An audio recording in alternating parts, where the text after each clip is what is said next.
Bismillahirrahmanirrahim. Assalamualaikum warahmatullahi wabarakatuh.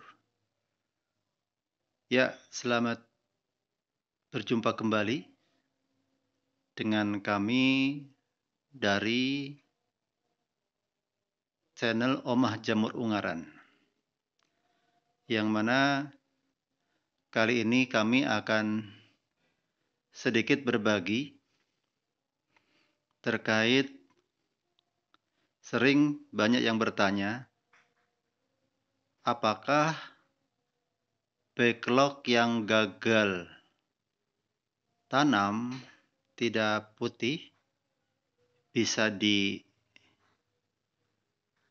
kembali? Lah, ini adalah jawabannya. Pada malam ini, saya akan memperlihatkan kepada teman-teman semua, para petani jamur. Kalau menurut pengalaman kami, kita harus melihat dulu ciri-ciri apakah backlog tersebut masih bisa kita tanami kembali. Caranya adalah ketika kita melihat backlog yang gagal, maka melihatnya adalah seberapa persen kegagalan tersebut. Contoh, kalau gagalnya itu sama sekali tidak tumbuh dan itu menurut pengalaman kami masih ada peluang untuk didaur ulang. Contoh seperti ini, ya. Ini adalah backlog yang gagal, tidak tumbuh miselium, ya seperti ini. Apa penyebabnya? Satu, bisa jadi mungkin pada waktu pembibitan ada hal yang kurang steril sehingga bibit mati. Yang kedua, seringkali terjadi plastik itu bolong. Nah, ini contoh ya. Ini yang sering dialami oleh para petani kegagalan daripada penanaman bibit jamur. Kalau sampai ditemukan seperti ini, solusi yang pertama adalah segera ditempel atau ditambal pakai lakban. Ditutup ya, jangan sampai berhari-hari ya. Jadi begitu ketahuan, setelah dibongkar, maka langsung, maksudnya setelah dibongkar dari tong ya, maka langsung dikasih lakban. Nah, setelah dilakban, maka backlog tersebut sudah siap kita tanami bibit jamur. Itu penyebab pertama. Penyebab kedua, kegagalan itu bisa terjadi karena terlalu kering. Contoh ini ya, ini gagal seperti ini. Ini terlalu kering dari media airnya, kurang merata. Sehingga gagalnya ya seperti ini.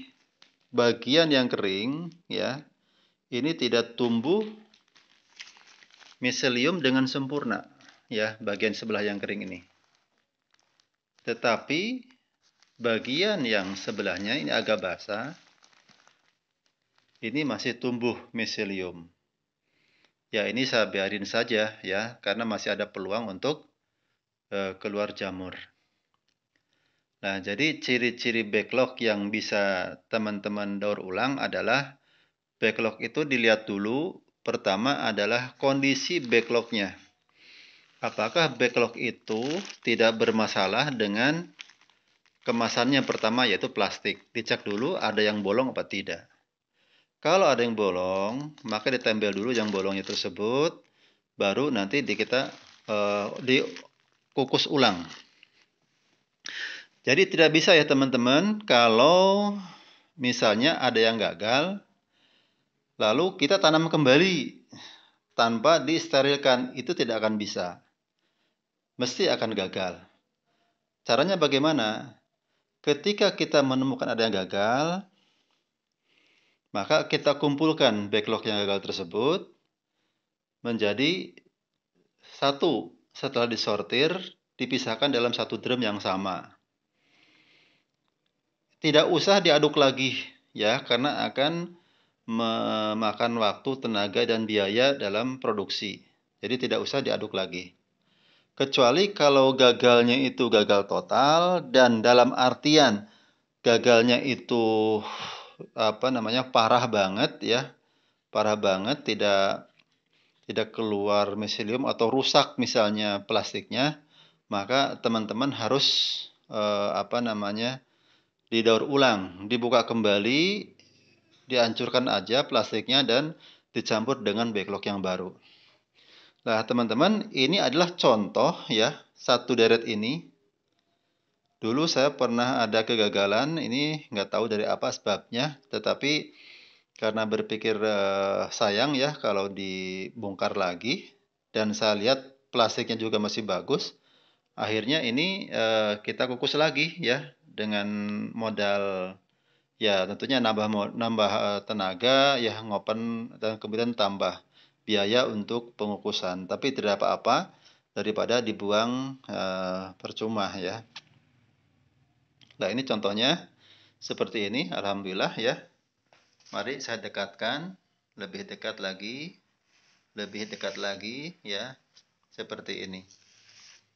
Ini alhamdulillah hampir semua tumbuh ya teman-teman dari yang gagal itu.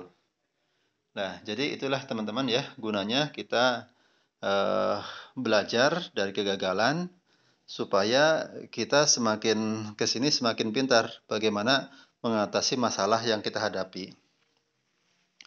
Lalu yang kedua teman-teman, ketika teman-teman sudah melakukan pembibitan, cara menyimpan, menata daripada backlog yang sudah ditanam, kalau dengan cara seperti ini akan makan tempat teman-teman. Ini disebar begini, ini makan tempat yang akan lebih banyak ya, luas.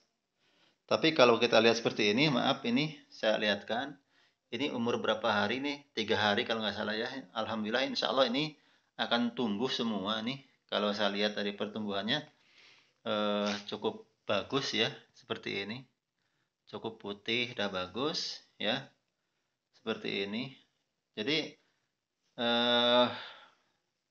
alhamdulillah ya, asal dalam proses penanaman itu betul-betul steril, kemudian cara penanaman pun steril, insya Allah akan menghasilkan lebih baik.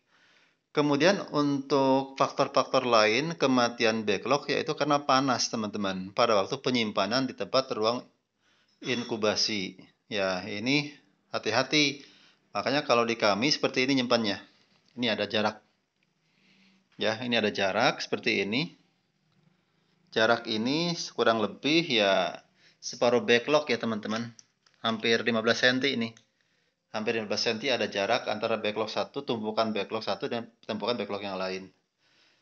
Nah, contoh ini ada juga yang baru umur 2 hari ya teman-teman. Jadi seperti ini, ada lorong. Kenapa ada lorong seperti ini? Tujuannya adalah supaya backlog tidak panas, yang mengakibatkan yaitu bibit akan mati. Kalau bibit sudah mati, maka kita akan mengalami kerugian ya, karena otomatis kalaupun kita didaur ulang itu tentu akan memakan biaya kembali. Tapi kalau kita hati-hati dari proses penanaman, kemudian proses penyimpanan, maka insya Allah hasilnya akan lebih baik. Lah, coba kita lihat, ini umur 2 hari ya. Maaf, ini mungkin umur 2 hari kayaknya nih. Tanggalnya nggak tertera di sini yang nanam, nggak dikasih tanggal. Tapi kalau nggak salah betul ini baru 2 malam. Ya, seperti ini. Ini lorongnya seperti ini ya teman-teman. Saya lihatkan bawahnya supaya teman-teman tahu. Jangan sampai nyimpannya terlalu rapat. Karena kalau rapat ini akan panas yang mengakibatkan yaitu kematian pada backlog yang kita tanam bibit tersebut.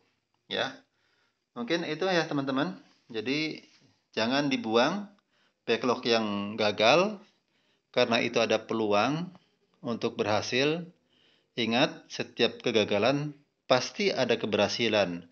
kita belajar dari kegagalan itu lebih bijak daripada kita belajar pada buku atau hanya teori. Pada praktek seperti ini sering kami lakukan.